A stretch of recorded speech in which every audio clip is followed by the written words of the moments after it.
అన్న దయచేసి ఈ వీడియో అందరూ చూడండి అన్న. ఎందుకంటే ఏవేవో పనికిరాని యూట్యూబ్‌లో వీడియోలు చూస్తా ఉంటారు. దాని అర్థం పర్థం లేని వీడియోలు కూడా లైకులు కొడుతుంటారు. కానీ మా రైతులయి మాత్రం వీడియోలు ఎవరు చూడరు, లైక్ చేయరు, ఆదరణ అస్సలు లభించదు. మరి ఆ రైతులు ఏం పాపం చేసినో తెలవదు గానీ, ప్రకృతి అట్నే రైతులను నష్టం చేస్తుంది. ప్రభుత్వాలు నష్టం చేస్తాయి. ప్రతి ఒక్కరు రైతుని నష్టం చేస్తారు గానీ, వాళ్ళ బాధలు, కష్టాలు చెప్పుకోవడానికి ఒక యూట్యూబ్ లాంటి దాంట్లో కూడా ఎవరు సరిగ్గా ఆదరణ లేకపోతే ఎట్లా అన్నా? అందరికీ అన్నం గావాలి. అందరు తినడానికి అన్నం గావాలి. ప్రతి ఒక్కటి గావాలి గానీ, రైతుల బాధలు, రైతుల కష్టాల గురించి వాళ్ళు చేసే వీడియోలు మాత్రం ఎవరికీ అవసరం లేదన్న. ఎందుకన్నా అంతగా ఏం పాపం చేసిర్రు రైతులు?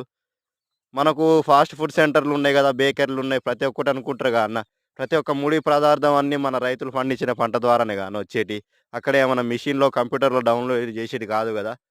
దయచేసి రైతులకు గూడా, రైతుల వీడియోలకు గూడా రైతులను గూడా కొంచెం ఆదరించండన్న. ఈ వీడియో అందరికి షేర్ జేసి కొంచెం మా బాధలు గూడా చూపెట్టండన్న.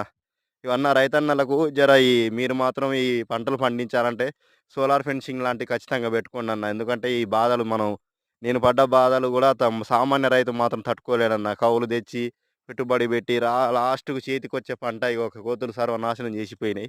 అందుకని అన్న సోలార్ సిస్టమ్ పెట్టుకోండి. మీ రైతులు మీరు కొంచెమైనా బాగుపడతారు. లేకపోతే మీరు చాలా నష్టపోతారన్న. ఈ వీడియో మాత్రం కొంచెం చూసిన వాళ్ళు ఓపికగా చూసి షేర్ చేయండన్న. మీకు తెలిసిన స్నేహితులున్నా, మీ కుటుంబ సభ్యులు ఎవరైనా దూరం ఉన్నా వాళ్ళకు పంపించండి. ఎందుకంటే చూద్దాంలే అవి మన వరకొస్తాయా, తింటాయా అని అనుకోవద్దన్న. కొంచెం నిర్లక్ష్యం చేసినా మొత్తం పంట ఇన్ని రోజులు చేసిన కష్టం అంతా వృధా అయిపోతుంది. దయచేసి అందరూ చూడండి, లైక్ చేయండి. కొంచెం రైతుల వీడియోలు గూడా రైతులకు గూడా సహకరించండి. రైతు లేకపోతే భవిష్యత్తులో చాలా కష్టం అన్న. ఏదైనా డౌన్‌లోడ్ చేసుకున్నంతన టెక్నాలజీ పెరిగింది. ఏఐ టెక్నాలజీ వచ్చింది. ఏవో వచ్చినా గూడా అన్నం మాత్రం డౌన్‌లోడ్ చేసుకుంటే అయ్యేది గాదు. రైతు కష్టపడితేనే అయ్యేది. ఓకేనా ఫ్రెండ్స్? షేర్ చేయండి.